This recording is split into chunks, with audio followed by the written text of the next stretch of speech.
Here are all the books I read in February. I read 5 in total this month. Also, look at my cat. And my other cat. First up is Will Prescribe You a Cat by Shoi Ishida. Sorry, I'm really bad at pronunciation. I tried looking it up and I'm still not sure. Anyway, I gave this a 10 out of 10. Big shocker, the cat lady likes the book about cats.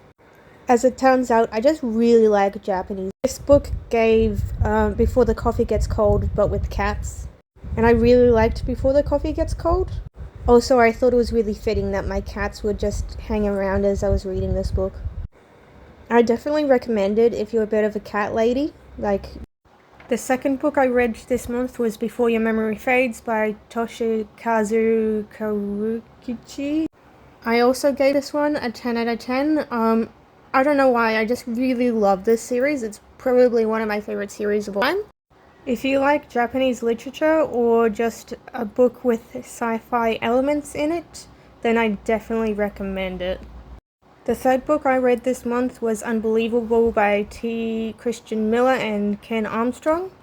I gave it a 9 out of 10, but it comes with some pretty serious, heavy trigger warnings. Like essay or the R word that I don't know if I can say on TikTok. And it's a sort of true crime about this girl that wasn't believed, and it's really sad and heartbreaking. And the mini-series of this has Caitlin Dever and Toni Collette. The fourth book I read this month was Convict Live, Women at Cascade Female Factory. I visited this place in Tasmania a few years ago, and it was so interesting, such a good place to visit, but this book was just okay. I gave it a 5 out of 10. I've read more interesting books on this topic, but I recommend visiting the site if you want or can.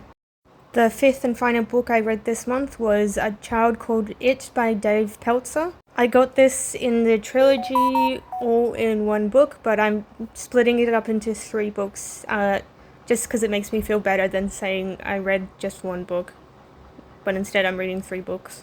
Anyway, I gave it a 9 out of 10. This one also comes with some pretty heavy trigger warnings of child abuse, and I would only recommend reading it if you feel like you can. It was really good though, and